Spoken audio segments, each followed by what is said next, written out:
Yanshikiwa, hello, how are you all? Welcome to Homelands, originally broadcast on CFCR Community Radio 90.5 FM in Saskatoon, Homelands of the Métis and Treaty 6 Territory, CFCR.ca.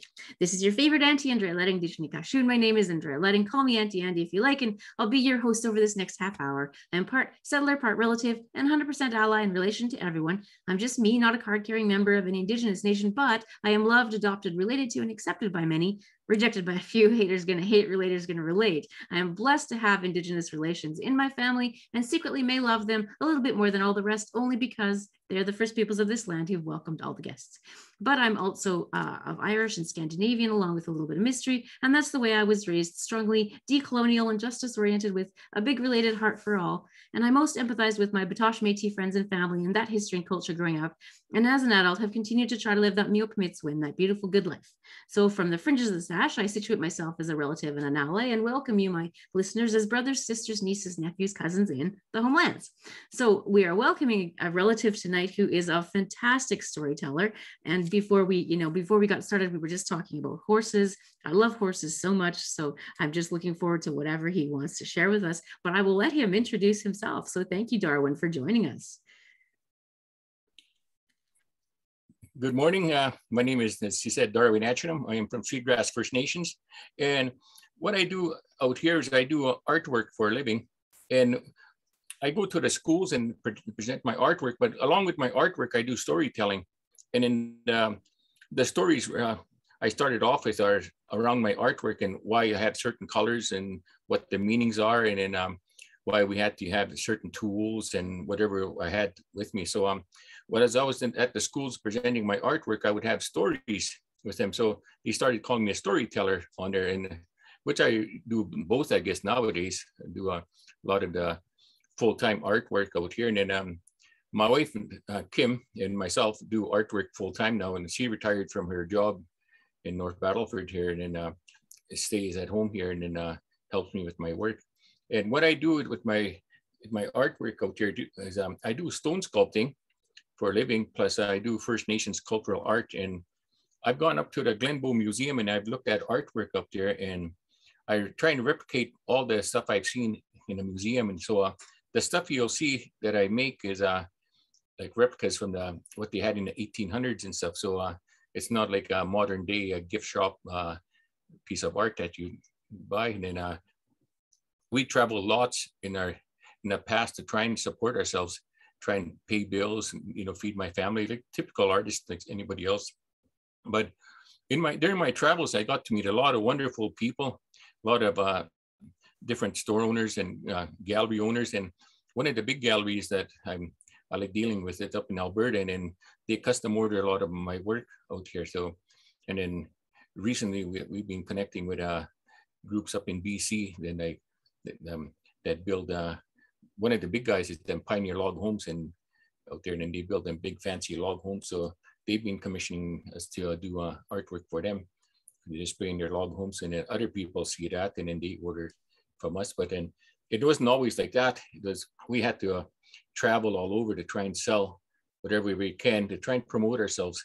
And it was a tough life, but I enjoyed it. I really enjoyed doing artwork. And then one of the things that we did is, as a child, we had 15 of us growing up out there, and then we had no running water, no electricity. And then my dad had a small farm back then, but then later on he had a big farm, like he was one of the major farmers out here. But as a child growing up, we had tough times like anybody else, and then we had to do artwork to supplement our income so we could buy groceries.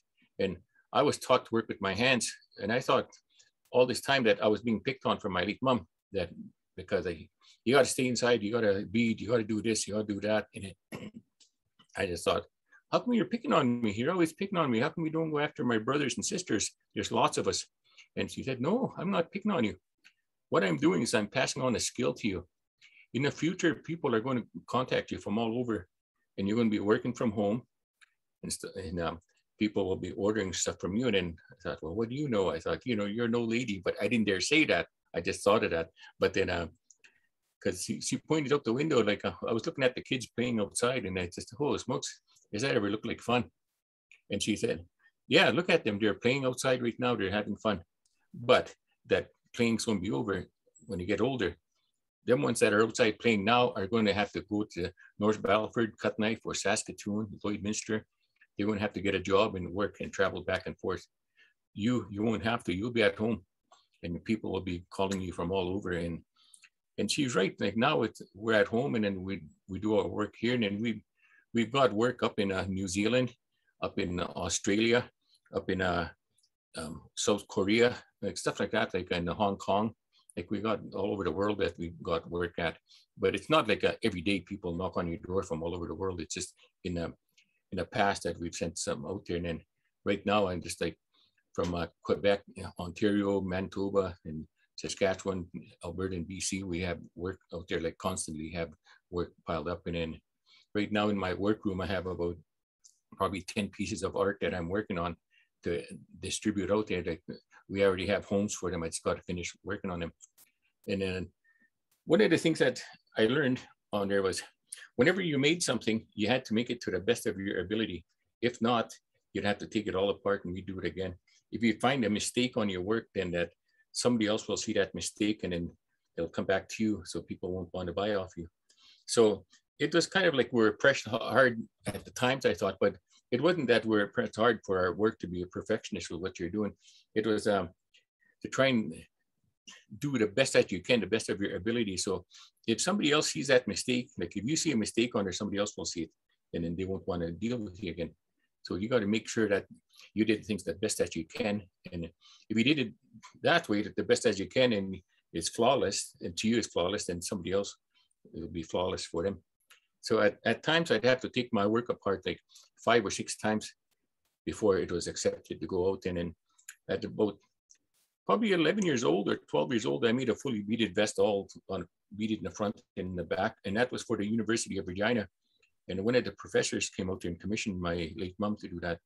And I sat there across the table from her beading this vest. And then that's when I thought I was being punished out there, but it wasn't. It was just a way to make you better at what you were doing. And now I'm really grateful that she had chosen me to do all this work. And I have a few pieces here I will show you, and I'll talk to you about them. First of all, see it right here, out here, that's for the Buffalo Society. I am part of the Buffalo clan out here. And then in a ceremony, they call me Buffalo Man. And some ceremonies, they call me Buffalo Dancer.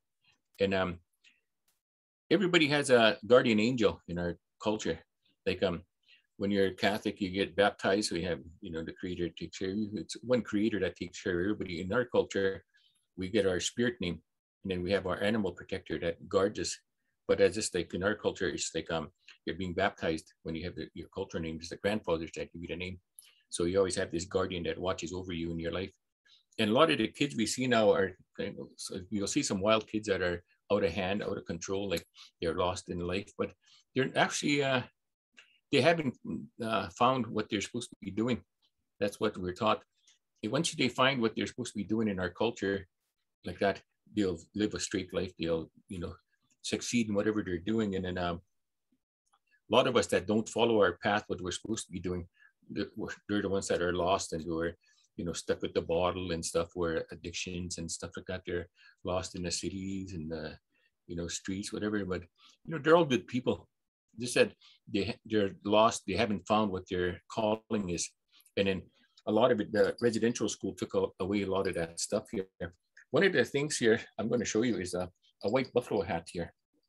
This is from the White Buffalo Society on here. This one here is for one of my sons. That's beautiful. And is it eagle feathers on top? They are. And our feathers are obtained from the cultural center, and you got to apply for them. Or sometimes the elders will take pity on you when they see you somewhere and they see you're doing something good, and they'll pass them on to you. So that's how these are obtained. These are all old feathers that were given to me in the past. They're like, some of them are about 40 years ago that were given to me. So I gave them to my son to use in his outfit here. Wow. So a lot of them are like these little ones. We find them on the road that like, and these ones, like if somebody runs over one, and we'll pick them up on our side of the road, but we don't just pick them up. We always have to make an offering. We'll put tobacco down to take some, so the balance is even on there. You don't take Otherwise, there's no balance and then something's going to give. And this particular one here, you'll see the yellow on here that represent the sun. That's life, the giver of life. The black is for the power, like that. And then the red is for life, the matsuin. So all of these have a reason here. These little feathers here, that's a flicker, and that's a warbird. In old times, they'd use that in a ceremony to help you in battle and stuff like that. So there's a story to all these things you put on here. And in the back here, there's a couple of feathers that are dyed yellow on here. The reason is, again, to honor the sun for giving us life out here. And on the side, you'll see weasels all around here. The weasel, a sign of strength. A weasel will take on an animal that's 10 times the size. So this warrior that's wearing this will have the power of the weasel and stuff like that. Be able to take on, you know, the enemy that's 10 times bigger than him. And up here, you'll see the brass. The brass will represent, he's been shot at 8 different times, but he's still here. So all these things are honoring different things in the past. Then you'll have medicine wheels here. Again, we got the 4 colors, white, yellow, red, black. That represents the 4 seasons, the 4 directions, and the 4 races of man. The white man, yellow man, red man, the black man. Doesn't matter what we are. We're still a quarter of this. So we're never more superior or more than the other person. We're all equal on there. So we're part white and part red, half and half of each.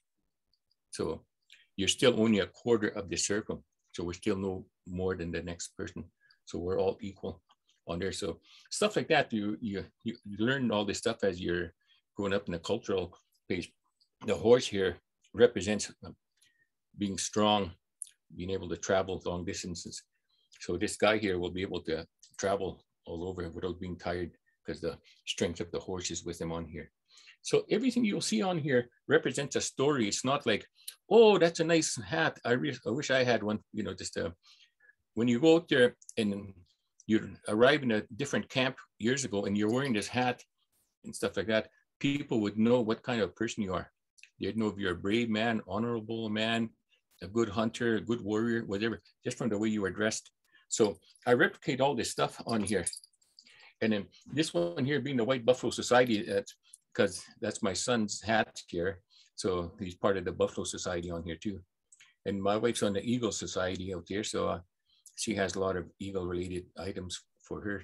So this is a way of just like a lot of things that we didn't have we didn't have books or anything to pass stuff on. So we did it through our regalia, our work, and then we passed the story on to our kids and then our grandkids, and they pass it on to their kids and grandkids. So over and over in the past, like we just passed the stories on and on to finally we're now here now, and then we're sharing what little knowledge I have.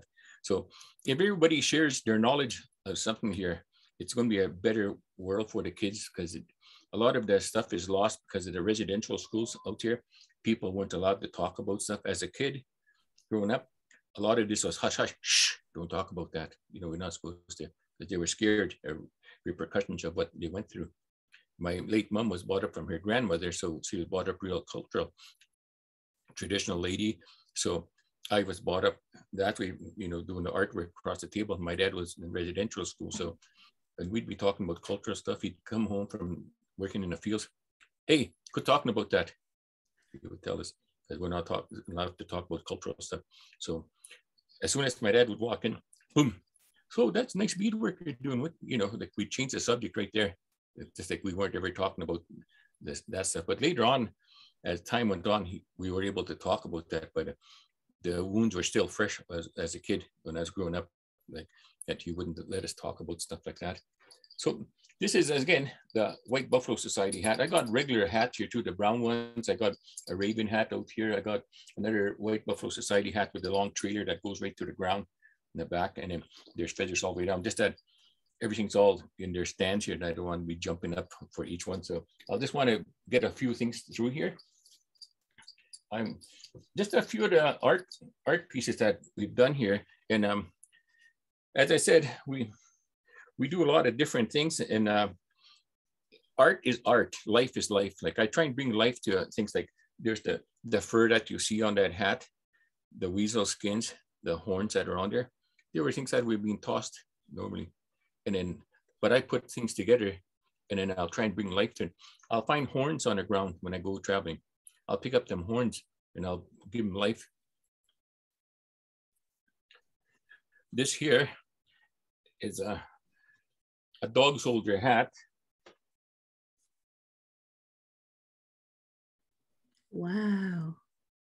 This one here is mine. My daughter-in-law beaded this for me. So I'm passing this on to my son, not this hat, but the skill of working with what I do here. So I want somebody to learn how the stuff. My wife learning that, and my daughter's starting to, but my one son in town is doing all the stuff that I do here. So I want him to learn to work with his hands.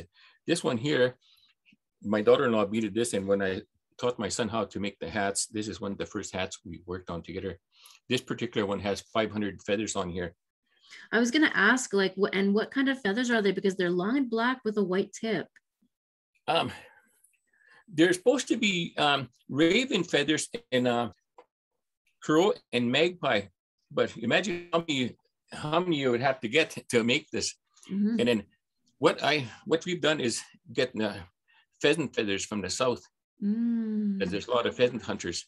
Mm-hmm. So we get those, we dyed them black, just so we don't have to harm the ravens and magpies and stuff, because I don't believe in doing stuff like that. And then here, there's still a bit of white on here is weasel skins. Some people use rabbit on there. You're supposed to use weasel fur on the tips. Okay, I wondered, because I just had never seen a feather like that. So I was like, what is that? Yeah, because it just looks so different. Yeah, beautiful. And there's one guard feather in the middle. It's an eagle feather I put in. It was given to me years ago. Mm-hmm. Probably about 40 years ago, this was given to me. And I put it in the very middle of the hat. It hides in there when you have the hat going like so. Mm-hmm. And the reason we put one feather in there, it's a guard feather. So in our society, in our culture, you have one guard feather. You protect that feather when you're out in battle with your life. If somebody can damage that feather, that means they're close enough to get you. So you protect that. So when you're out and about, that's what you would always guard yourself with that. And so these hats, the dog soldier hats, would be the young warriors when they protect your camp. So they'd be like, they call them dog soldiers, like a watchdog, keep an eye on your camp. They're all around the camp. So make sure the enemies didn't come out and raid your camp when you're sleeping, come steal your horses and stuff like that. So back then, there was no oxen sales to go buy horses and stuff. So we'd have to go steal from the different tribes. You travel, 10 to 20 days on foot to get to the enemy camp out there to go get their horses. So horse raiding was one of the big things. So the young warriors would have these hats out there to protect their camp. And like the other one, like I was telling you about, this Buffalo Society one that we talked about, I forgot to tell you, you're wearing this hat, even the brown buffalo hat. Only the very brave wore these hats, because when you're going to an enemy camp, you wear this hat and you're just sitting on your horse. You're riding your horse and you're just sitting back and you're proud warrior. The other enemy sees you and then they see this hat. That's a beautiful hat. That's what I want. Take that home, because when you go home and take this hat to your people, you have bragging rights that you defeated one of the enemies. And so you have to be one of the bravest people to wear this, one that can protect themselves. So this one you'd have to guard with your life, because you'd be one of the main targets when you traveled somewhere, because they would see this. So when you went to another camp or went in battle, the enemies would see this. So right off the bat, you're look at that. That's the guy I'm after. Because if I go home with this, I'll have a big story to tell my people. So that was one of the things about these things. It's not just anybody who wore stuff like that. Only the very brave wore the buffalo hats on there. And then the people that wore the buffalo hats communicated with the buffalo too, like through spirit wise and through their dreams, or they can actually physically talk to them and then they'll talk back to you and you can hear them.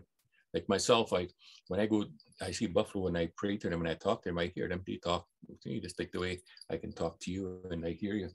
So that's the similar things with those things. And then, so as I traveled around as a kid growing up and selling my work and stuff like that, and one thing I saw was late Lauren Finday. I seen his stone sculpting, and to me it was just like, I couldn't believe the life that he bought from this rock. This is a rock, and then there's all this beauty from there. And oh, I want to do that. This was in school when I was in elementary school, and I seen one of his carvings. And that was one of the most beautiful things I ever seen. Was somebody was able to get a rock and bring life to it and transform it into something that was hidden in there. And I always thought to myself, one of these days I'm going to be doing that. You know, that's one of my goals was, and now I'm doing that on out here too. So besides what I showed you here, I do stone sculpting. And then one of the things with us, there's Mimigwe Sisak, we call little people. I don't know if you've heard about them, but then they're all over the world. Like in Ireland, they call them leprechauns, and like they're just all over the world. Every culture, every society has them, but a lot of people say, oh, you're just seeing things that's not real.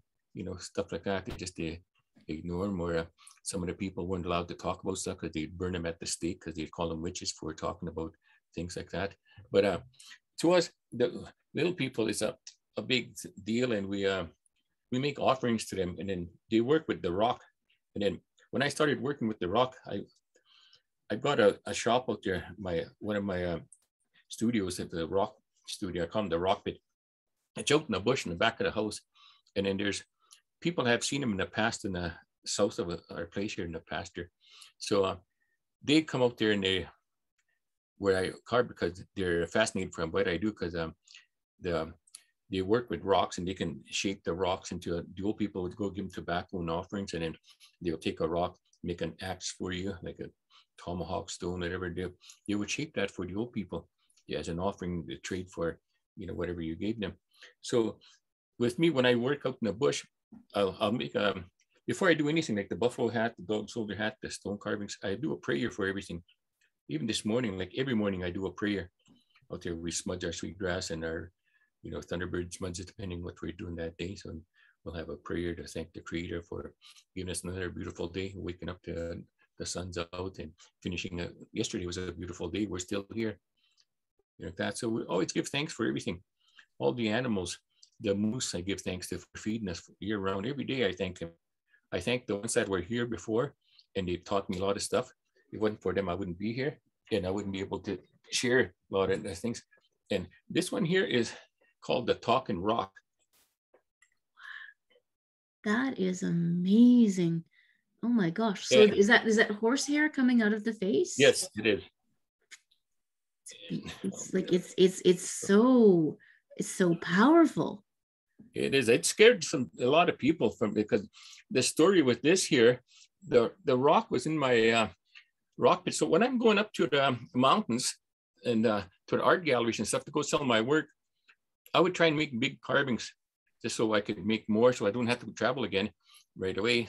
I can pay more bills, buy more groceries and stuff. And this particular rock was on his back, like this, laying down like that, the size of about 2 phone books put together.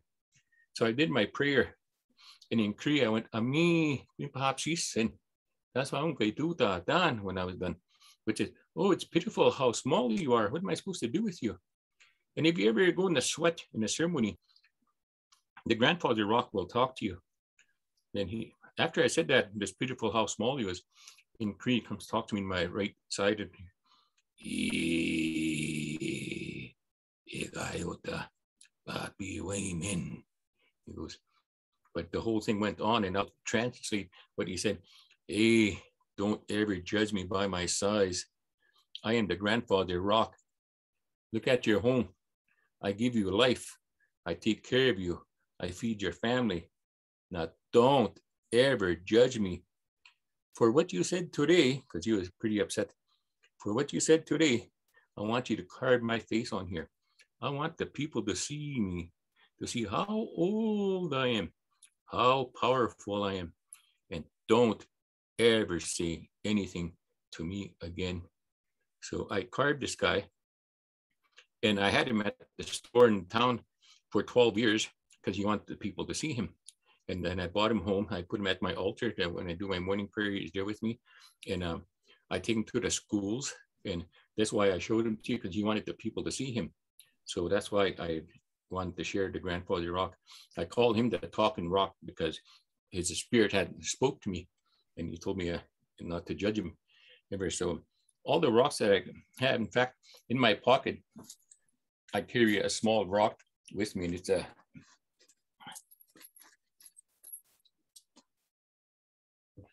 right here. You'll see it. Oh, it's almost like it's like a tiny egg almost. It's so Yeah. beautiful and like just so round. So because I was told never to judge him by his size, I carry this rock with me all the time, because it can be this and it can be a mountain. They do the same thing. They help us out. And whenever I travel, I hardly travel, but then when I go to the mountains, I'll go up and we'll stop somewhere, and I'll climb to the side as high as I can, and I'll go put my tobacco up there, and I'll smudge and I'll do a prayer up there, because that's the highest point that I can go to. And I'll give the grandfather rock thanks for helping me out, for feeding us. And to me, this is a big deal, having this guy talk to me, because the only time I've heard him was in a sweat lodge out there. So when he came through, it just made so much, meaning to me. And it actually, I cried out there when I heard him, because, not everybody hears the spirit of the rock talking to them. So when that happened to me, that's, you're gifted that way, to hear him talk to you. And then for me, he's with me all the time. That's why I hold him by my heart here. So he's with me all the time. And I have him with all my medicines out here that I do my prayer with. So he forever traveling with me. So when I go somewhere and talk to these kids, I have a towel over him, and I'll talk about him, and then I'll lift up the towel and show him. So the kids will go and just amaze them. But that's because he's with me. And as the face, you'll see the face on here. One of the teachings we have, I do a lot of sculpting, and I don't say I. Because one of the things I was taught is that your hands, when I do my carvings, I ask the Creator, help me. I don't know what to do. Help me work through my hands. Bring this beauty out. The face, whatever is supposed to be in here, you bring it out. You help me, guide me, work through my hands, and bring this out. So I'm not working on it together, by myself. I got a helper from the above that helps me bring the beauty and the life out of the rock. And one of the things I was taught was, don't ever say, I did it, I did this. Because you had help doing that, I was told from the elders. The Creator helped you with that. He gave you movement. He was able to teach you how to do stuff, bring the faces out. That face that you brought out is a face that's been in there for thousands of years. Now it's ready to come out. Okay, I want the people to see me. Now I'm just taking the excess rock out to bring the beauty of the face out to be seen. So just like us, we all look different in here. Every one of us. Some of us are taller, some of us, our ears will be bigger, our nose will be bigger, our eyes, our mouth, everything. We're all different. So that's the way the spirit of the rock looks. They all look different. So I'm not allowed to go back and adjust it and carve it different. And I'm going to make that nose smaller. I'm going to make the lips smaller on this. No, you leave it. That's the way that face looks on that thing in them. On that sculpting. So just like the Creator made all of us different, we're all different. None of us are identical. That's the way the spirit of that rock looks. They all look different. So with that, whatever face is out there, you leave it. It's just like telling the Creator, don't like His creation. It's like we never laugh at people, how they walk, how they talk, anything like that, how they dance, how they sing, anything. Because it was the Creator that gave that person that movement, how they look, how they walk, how they talk, everything. So if you're laughing at that person, you're laughing at the Creator's work, at His creation, because everything on earth is made from the Creator. So that's one of the biggest things that we're taught, is to respect everybody like that. And so for me, I'm just honored to be able to work with my hands the best way that I can and bring life to things. Like when I get rocks in my shop out there, you just see a rock sitting there, and then a few days later, you got this thing of beauty that everybody wants to keep in their house. And, look at that from, what was sitting on a floor in my workroom, just changing from that thing to the life that it has. And then, as I said, some of the stuff, like I didn't know what I was going to carve. So one day, for instance, about a couple of years ago, I'm sitting in my shop. I got this rock about so big. So I'm looking at it. I don't know what to make with this. So I do my regular prayer, like I do it, everything I make out there. But all my carvings, I make sure I do a prayer for everything. So I did my prayer, smudged it with sweetgrass, and help me. I don't know what to make. I look at the creator, take pity on me and said, you know how to make anything. You're the master of everything. So help me work through my hands. Let's bring this out, what I'm supposed to do. So I'm looking at the rock. Well, this has to come out here. Boom. I'm cutting out chunks, cutting out more chunks. So what am I doing? Like, I don't know what I'm making, but I'm being guided to get these excess pieces out. Next thing you know, by the end of the day, there's a dragon coming out of that thing. And I'm not the type to be making dragons. I like making buffaloes, eagles, bears, wolves, masks, elders and stuff like that, or combining all of them into one, like stuff like that. And for me, when I put my whole everything with him, guide me, you bring it out. And then when I took it to Battleford, to the Battleford Furniture out there, my partner that owns a store there, he does all the carvings out there, like keep them there. When I took that carving there, what got into you? You're just surprised to see there's a dragon out of there. But as I said, I have no idea sometimes on what I'm going to make, and I just leave it all in the creator's hands to bring the stuff out. So that's one of the things that I've done, and a lot of the things I like doing is storytelling with my carvings. Like some of the sculptures will have an old lady wrapped in a buffalo robe. Speaking of buffalo robe, I'm sitting on a buffalo robe here right now. So I got you were, yeah. Yeah, I got about 4 of them here. So in my travels, that's because of being one with the buffalo, I get people pass them on to me like that. So I get buffalo robes here and there. So I got one for my wife. I got a couple myself and one for my daughter, like that. So, and we actually use some of them in ceremony when we have, some people come out and we'll have a ceremony. So we'll put the buffalo robe on a floor, and then even in here when we have pipe ceremony, I'll put a buffalo robe on the floor before we smoke the pipe. But then stuff like that we get passed on to, and they travel for whoever is the right frame of mind for what they're using it for. So things travel like that. So me, I'm a strong believer of the balance of stuff like that. Put the tobacco out, the prayer for everything that you do. Even the horses, before I go out and work with him, there's a prayer for them for everything that goes on with my work. If I do use the horsehair, I do a prayer for the horses. The weasel, prayer for them. Like everything, just the way I was brought up with everything, to give thanks. And then traveling to powwow, meeting the elders out there, they really enforced that more. And then my 2 sons who traveled lots, like all over, and then they're still doing the same thing. They're both doing artwork and they're traveling around, and they're living the life they're supposed to be out there. And then I really thankful to the creator for for them listening and doing what they're doing out there like that. So now we got the grandson here, the one you saw earlier, so I'm going to be teaching him how to do the stuff that I do out here. So I want him to work with his hands, do his schooling and everything, but to be able to fall back on stuff when he gets older, like to be able to help his kids or grandkids, whatever comes out. So anyways, that's some of the stuff that I do out here. And then I do a lot of work for the veterans out here, and the chiefs across Canada out there. I do a lot of work for them. They commission me to do their bonnets, and then they get their feathers from the cultural center, and then they apply for them. Then when they get them, then I'll put them together for them. Then they have their rawhide carrying cases. I'll get the hides from Tandy leather and make the cases for them. And then with their cases too, I'll paint whatever protector they have, or whatever their spirit name is, and I'll paint that on there. And then it personalizes the thing for that person on there to have stuff for like that. So that's basically what I do at home here. And I really enjoy doing that. I got, like, as I said, I got more stuff all over here, but I don't want to be jumping up and grabbing everything to show you. Some of the things are pretty bulky out there. And then, so a lot of the things, I got some Métis dolls out here, Indian dolls that I make. And then the Indian dolls, I got a little kugum out here in a mushroom. They got long white hair right there, and they got the traditional dress and stuff. And I got a little trapper out here with the mustache, got that long red hat for him. I'm not done with his little snowshoes and a little gun. And then I'm trying to get him to look like the old style trappers.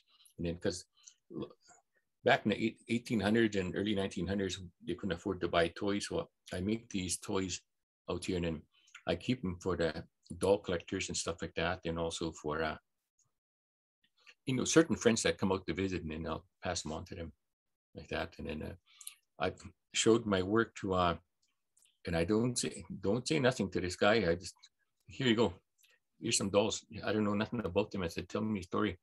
He checked them out. He looked at them, turned them around. This is one of the top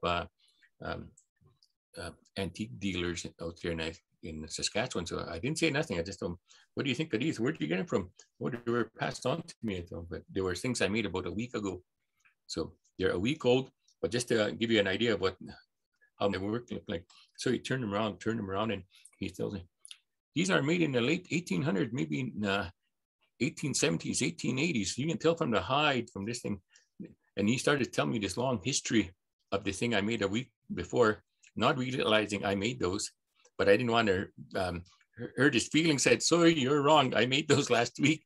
But how I replicated the beadwork and everything. So what I'll do if I want to make something that look old, I'll go to the barn, I'll take some fine dirt from there and I'll wet it down, and I'll rub the dirt into between the beads and everything. I'll get them all this dirty, and then I'll take a toothbrush, try and clean them all out. And then when you see them, they look like they're fresh from the museum. And then, oh, okay. So, so I can make stuff that replicate to the museums. And I've done some for museums in Alberta to like new style art, but replicated the old thing so people can actually touch them and hold them, because they didn't want the original ones watered there behind the glass. So mine will be in the front, and then you can actually show the public and they'll look at them, and then they look the same as the ones that are behind the glass, but they're more modern. So stuff like that I've done for a lot of people, and a lot of private collectors that I've done a lot of work for, like some people that own oil companies. They'll have their own museums, so they'll commission me to make a string of things, like whatever, a few different things. The buckskin outfits you see the chiefs wearing in Saskatchewan and some in Alberta, like a lot of them my wife and I had made. So stuff like that we've done in the past, and we continue to do that. And I try and teach other people to do the same type of work, but it's what's called time consuming. A lot of people don't have the patience to do all this stuff. And you just got to sit there and put your mind to it. Before, when I was making stuff like that, I would push myself and start in the morning, trying to be done by the end of the day in 2 days if I can. Now I start some, if it takes me a week or two, I'll get it done. So I'll do that, and I'll go do a little bit of something else, because don't want to burn myself out, which I had before, like just pushing yourself, and you get to the point you hit a brick wall and you're useless for a week or so. You can't do anything. So now I just take my time doing, what I can. Okay. And do you have any other questions for me? I was thinking about all kinds of things when you were talking. I mean, one thing I wondered about, going back to the rock, was the rock actually in the sweat with you, or do you think the rock, it projected itself, or did it talk through the other rocks? How did that work? Or was it the spirit of the rock? I've been in a sweat, and then the rock does come in here and talk. And then there's I got one here that talks lots. That if we take him in a sweat, he'll talk lots, but it's not all the time too. It's depends who's running it. But this one here, the talking rock, was not in the sweat. We were outside in the rock pit, and that's when I got heck from him. I was sitting there across, just on my table, and I'm looking at the rock, and that's when, just on my ear on my right side, that's when he come and talk to me. And he talked, and he's quiet. The reason he's so quiet when you talk, you have to just be really still. Don't try not to make no noise, because he's so old. He's the oldest being on the earth, that his voice isn't loud like us out there. Because in our creation, the rock is the first thing that the Creator put on the earth was the rock, the grandfather rock. That's the first thing we started off with on the earth. And we call him Mother Earth. So our Mother Earth in our creation is Mother Earth is married to the grandfather rock. So when I go and carve the rock, I always put my tobacco down to the earth to give the earth, like, thank you for letting me use your husband, for letting me carve and altering the shape of his face, whatever, to bring out the thing. And then, so the smudging, when I'm smudging it, telling the Creator, thank you for helping me with my, my tools to work good. bring the face out or whatever I'm making to the best of my ability, work through me and stuff like that. So it's like at first I never used to, when I started carving, I didn't put tobacco down, and I didn't do my prayer, I didn't smudge or anything with it. I did with the other stuff, but with the rock I did. And then one day I made a hand, I copied my hand and I put a baby in there. And then the baby was, the whole hand was called "Give It, Take It." The Creator put us here, and you can take us at any time. The hand was half closed to represent that we don't own ourselves. That's one thing we're told as kids. You don't own yourself. Don't ever say, I'm the boss of myself, I'll do what I want, because we're not. Like, he's the boss of us, and he put us here, and he can take us at any time. So we're never allowed as kids to ever say that I'm the boss of myself, because we're not. So this hand represented the story that was passed on to me, and the baby represented people, any one of us, and the hand was half closed. So we're here on the earth, alone here for a certain amount of time, and boom, the hand closes. We're taken back up to the Creator. So that one scared the people that bought it off me, because the story was too real, eh? And then I was working in my shop outside, and then the dogs started barking when I was finishing it. All of a sudden, when I was done, I had a woman yell at me behind me, "Darwin!" kind of scolded me. I just jumped. My hair just stood up in the back of my neck, kind of scared me. I went running outside. Who's out here? Who's out here? There's nobody out there. There's a woman. She scolded me again, gave me heck. So after I was done that carving, I got sick. I couldn't breathe and stuff. I ended up in the hospital and stuff, and bothered my respiratory system. So it took me a while. And after I felt better, I went seeing an elder. I went seeing the old man. He said, "What were you doing that time when you're carving? What did you carve?" I told him, "There's the Creator's hand, and I put a baby there." And I told him what it was called. And then I told him the whole story about, give it, take it. And we give it us life, we take it back. So he kind of put his hand in his chin. He looked at me after he did his prayer. But I got 3 questions for you, and I want you to answer me truthfully. Do you put tobacco down for the rock when you're carving it? Nope. Okay, strike 1. 2 more questions. Do you do a prayer for the rock before you and smudge it and stuff? No. Strike 2. Okay, 1 more question. And you answer me truthfully, because it makes a difference on what I'm going to have to tell you. What do you think of when you're carving? Do you think of money? And at that time I did. I said, yes. And he just slapped his hand. Strike 3. You're out. No more carving. You made 3 big mistakes right there. So for what you did, that woman that yelled at you was Mother Earth, because you weren't respecting her husband, the grandfather rock. You weren't putting tobacco down. You weren't doing a prayer, stuff like this. So for what you've done, you got to leave it alone. You don't carve the rock for 4 years. That's your punishment. Don't bother the carving for 4 years. After 4 years, you come back, and then things will be a lot better for you. And then you follow what I said, and putting the tobacco down and the prayer. So I started doing that, doing the prayers and stuff, and putting my tobacco down, and following what I was told, and respect. And then never thinking of anything. All I think about when I bring the carving, when I'm carving it on there, is the life that I'm going to be bringing in, the beauty of it. Which family is going to have this at their home and just be happy to bring pleasure to that home? I just think of that.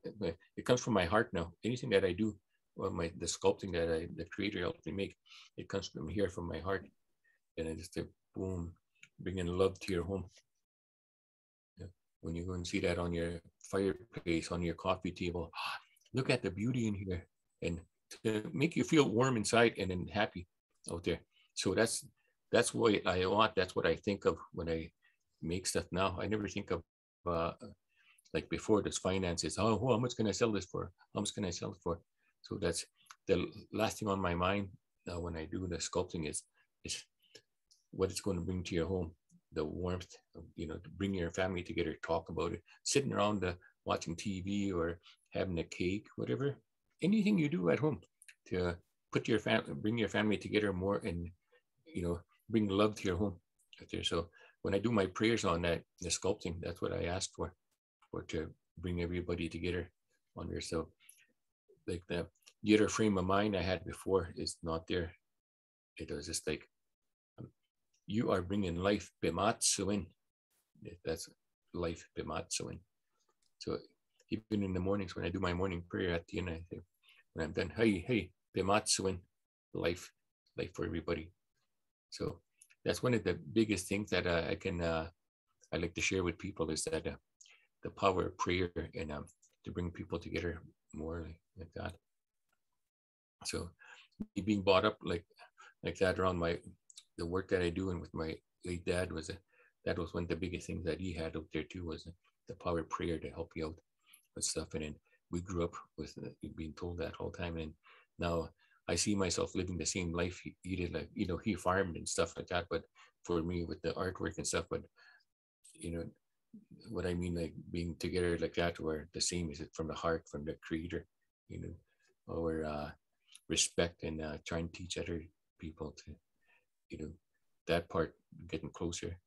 So anyways, that was one of the big things with the rock, and then the faces that are in there was the other one, but we're all like never to go back and change it. That's how the faces looked. And I was just lucky enough to be chosen from that rock to bring the face out on there. So it's not to say I'm going to go and carve.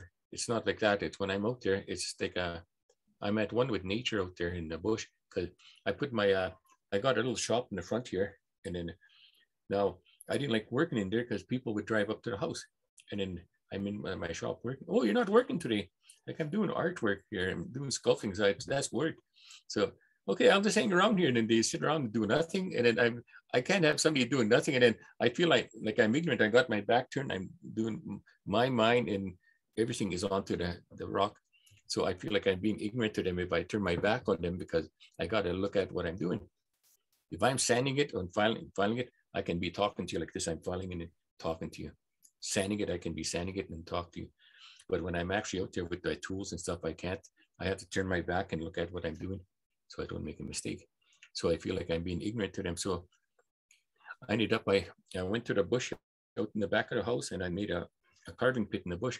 It's in a pasture out here, so you have to go in there. And then now if somebody shows up at the house, I'm in a bush there, and then I don't have to come out. I just stay out there and work, so I can continue my work without being interrupted.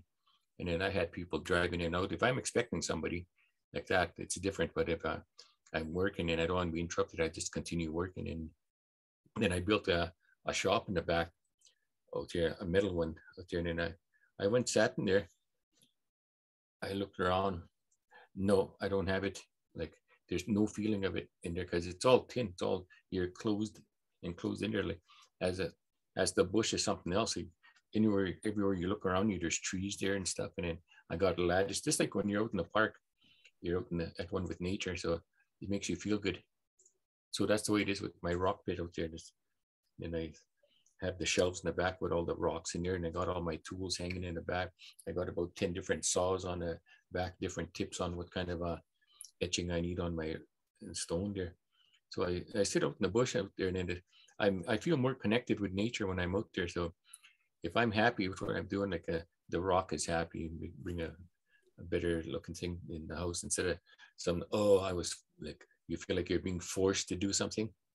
Yeah, that's not how I feel. I feel like I'm just happiness with everything that I do out there, with everything that I make. I just comes from the heart. Oh, look at this! I'm making this today, and then just wrapping up or carving, whatever you're doing. You can feel the energy with what you're doing, and then the person feels it too. Just like when you saw the rock, when you felt the power of it, that's what the old man rock said. He wanted the people to see how old he was and how powerful he was.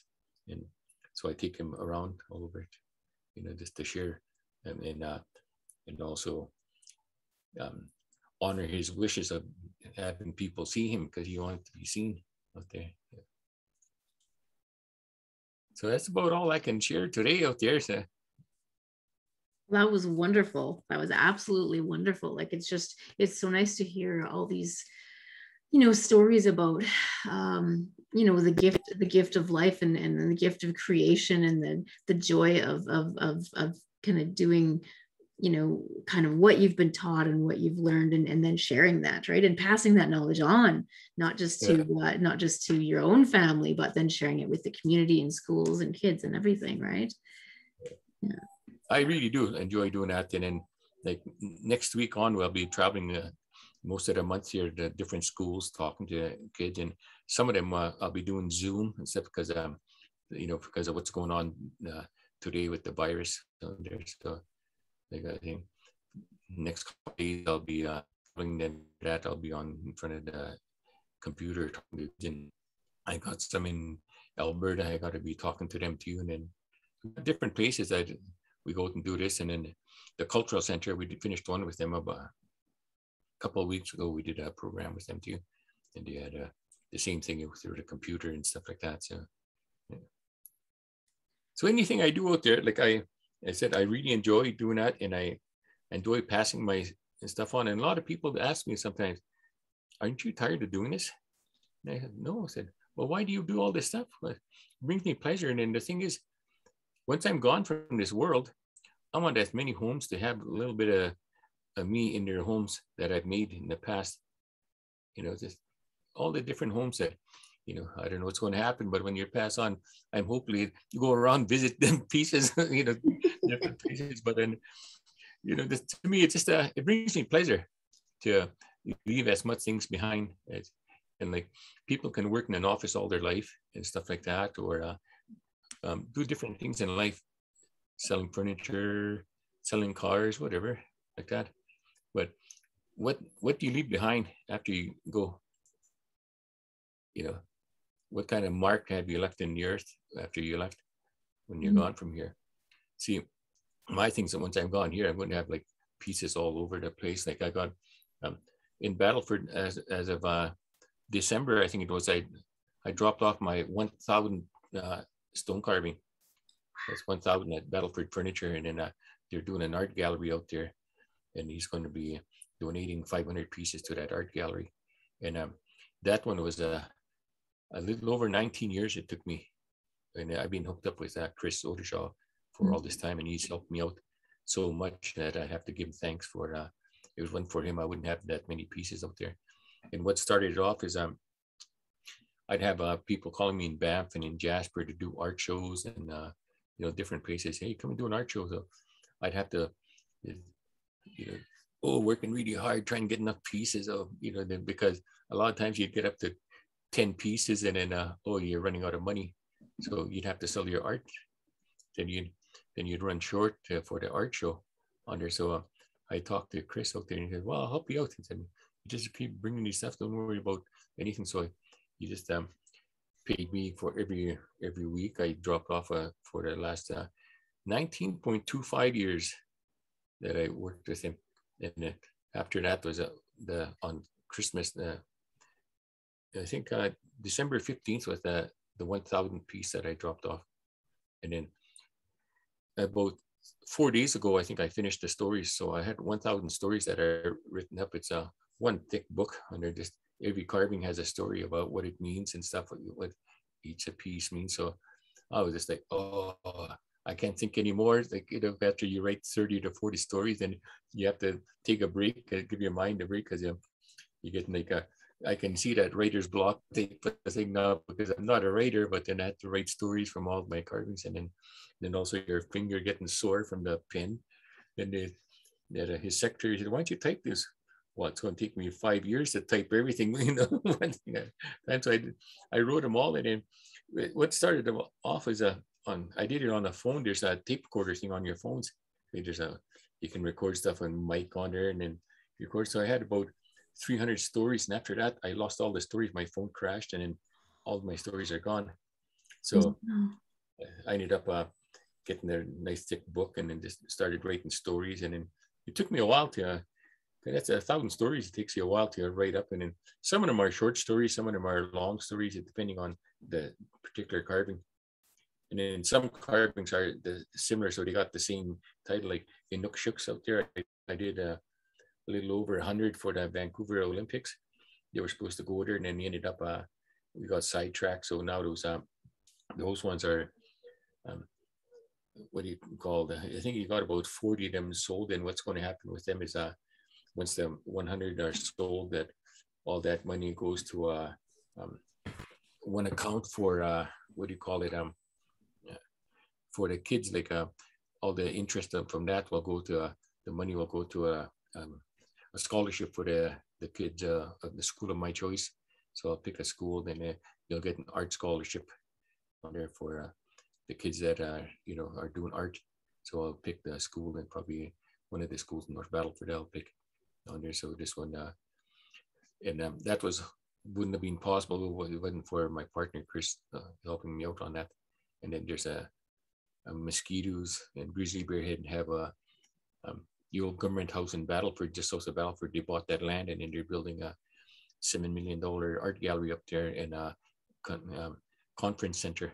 So they'll have the chiefs can have the meetings up there, whoever rents that place, and also that art gallery is going to show there'll be a permanent home for 500 of my pieces up there, and also late Henry Boudry, who's one of the war veterans of World War II. He was a prisoner of war, so he was a fabulous painter, and then also proud to say he was one of my best friends out there. And then he passed on a lot of the stories of his of the battles that he went through, and then he escaped this time of year in February, and in February and March he was out on foot, out on the land, and living in they would make a cave, a snow cave, and him and this Mongolian would hide in that snow cave so they wouldn't freeze. And he lost a lot of weight from that escaping from that prison camp, from the German camp. And then he ended up, after 2 months, they found the front lines, and then they ended up, the war was over shortly after.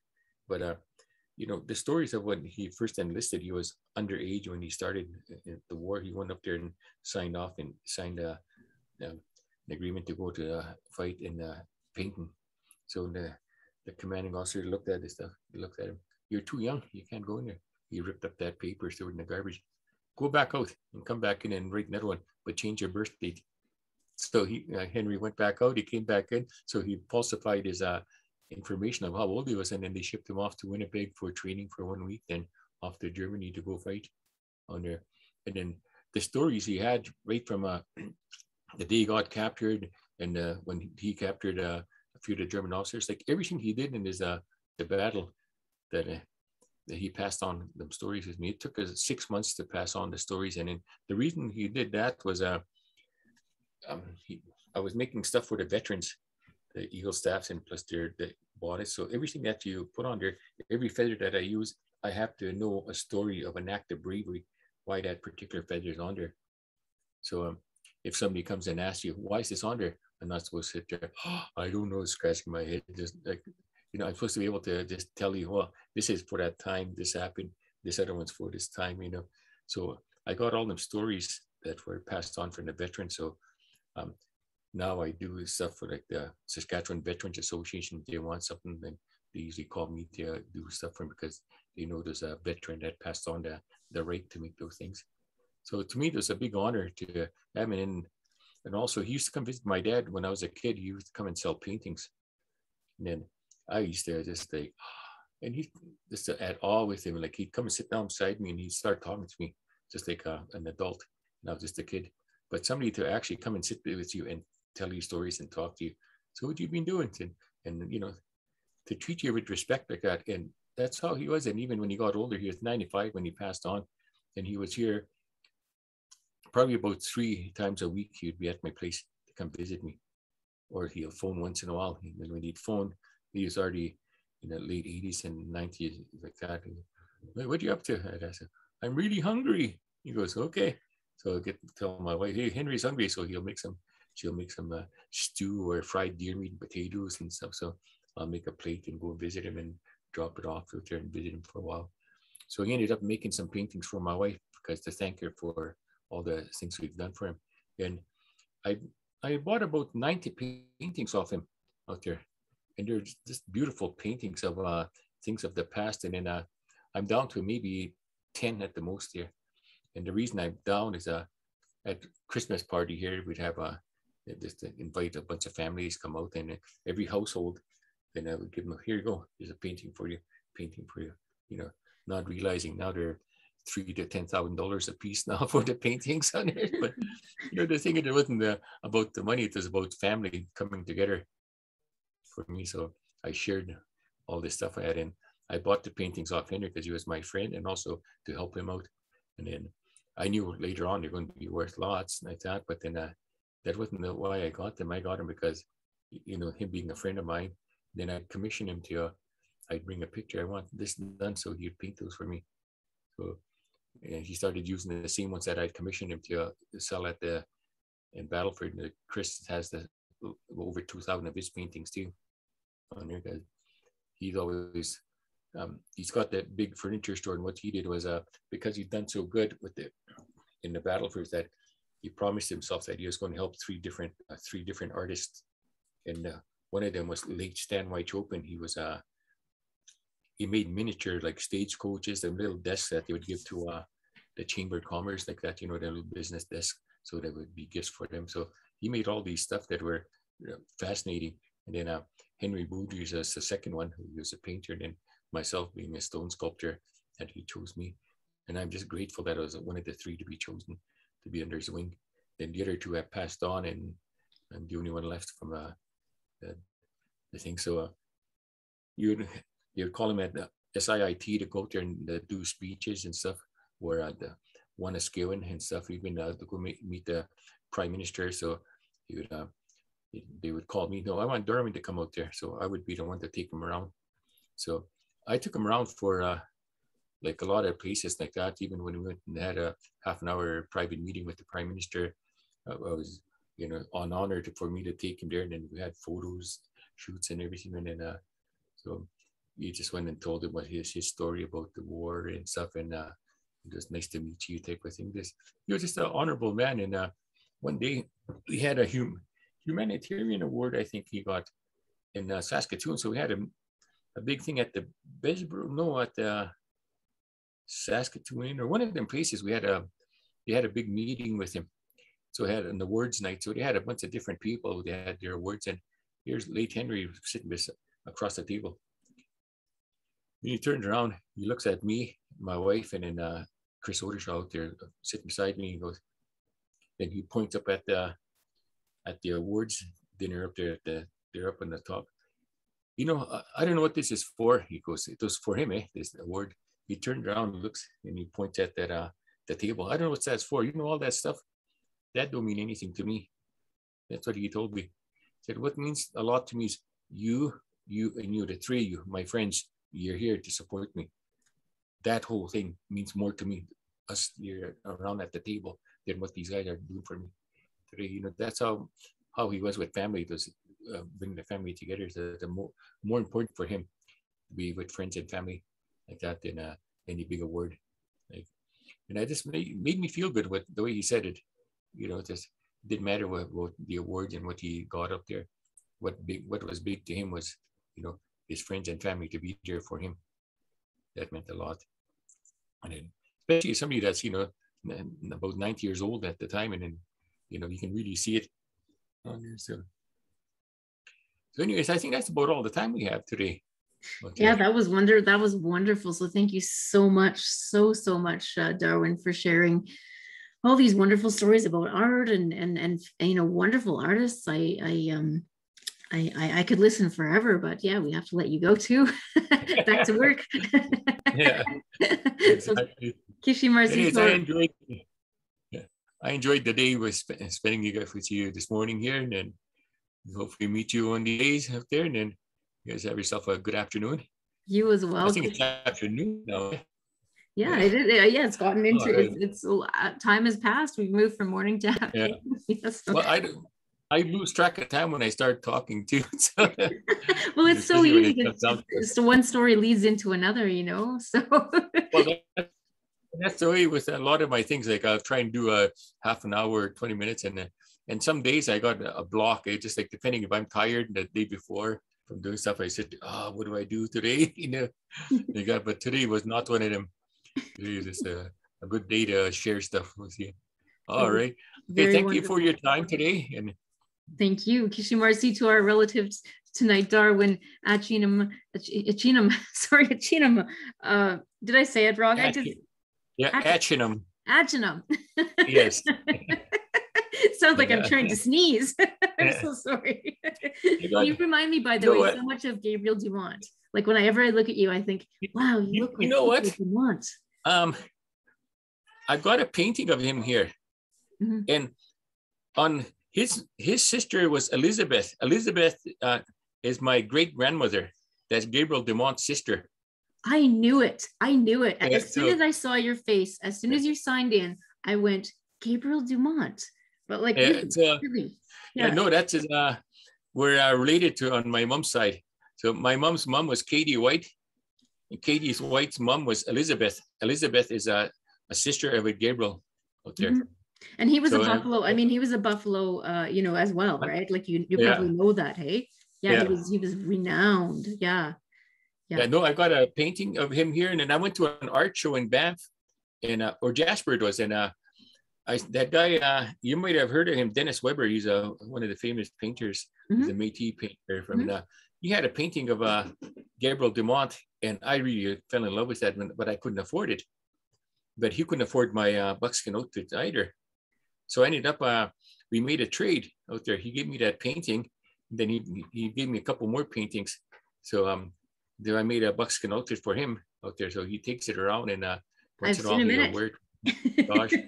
Yeah, I've seen him in it. Yeah. Yeah. So amazing. Anyway, that's what and in fact, we went up to Batoche this past summer, and then we went to visit Gabriel's grave. And I took that painting with me. So I went and I held it beside me, and then in front of the grave, and my wife did that too. We took photos and we put it down in front of him, and then we did a prayer for him out there, and we put some tobacco for him and thanked him for everything he did in the past. So he's a very special guardian to me. I'm not related to him as far as I know, but I've just talked to him all my life, and I just think it's so cool that that as well. I mean, his grave is a huge rock, right? Like it's just like it's huge. Mama, Kim, can you bring that painting down, Gabriel's, please? Okay, thank you. I'll show it to you. Can you bring Gabriel's painting down? Gabriel Dumont. She couldn't really hear me. She's in the other room out there with the grandson. I'm going to show you real quick before we shut her down here. To me, it's a big honor when we're at that art show. Okay, just 1 second here. Thank you. All right.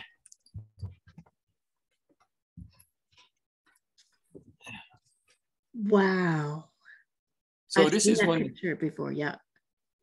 So this was at an art show, and then I didn't have the money to buy it, but he also loved my work, so I ended up trading him for a buckskin outfit. So I ended up I had to have this. I couldn't leave that art show without it. And then I was like, he was good enough to. It's a beautiful painting, but I'll be honest, you look more like Gabriel than the painting does. Like really, you do. Yeah. It is a beautiful painting though. Like I love it. Yeah, no, that's when I saw that out there, just like, oh, I want that. So I ended up picking that up and then bringing it home, and then it hangs in the wall. And then the only time it moved was when we went to visit Batoche up there, and I took it along, and then the people at that Batoche, you're not going to leave it here, are you? They were worried that's going to be out, but no, I bought it out here because you come and visit with him, take him out, type of thing for, because it's the big deal for. Like I got some cousins, a couple of them that they call him Gabriel too, because Gabriel Dumont out here, so in honor of him out there. So, anyways, I want to share that picture with you. Okay. Thank you so much. I'm so glad I said it. I just thought, you know what, I have to ask. Like it was like I heard a voice, So it's very good to meet Gabriel's relatives. So in fact, on this arm here, I got a tattoo of him. Oh wow. So, and on this side, I got the Buffalo Warrior. Nice. The best of both worlds. Exactly, coming together. Yeah. Through your arms to make those rocks sing. That's amazing. Exactly. Yeah. Well, Kishi Marcy to our relative tonight, who is also Gabriel's relative, Darwin, and and Niwagamanak, all my relations. Believe me, we are all related. So act like you've got relations. This is Auntie Andy signing out from Homelands, originally produced on CFCR Community Radio 90.5 FM in Saskatoon, Homelands of the Métis and Treaty 6 Territory, CFCR.ca. You can follow us on Twitter at Métis Homelands. Watch this on MétisHomelands@gmail.com or contact us at there and watch it on YouTube rather. So you'll want to tune in for this one, especially of all of them, so that you can see some of this art that that Darwin describes. It is amazing. So you know, I can't even capture the beauty. So Marcy, thank you for listening, and Akoshi Kawapa Matina Walmina. That's all. We'll see you later.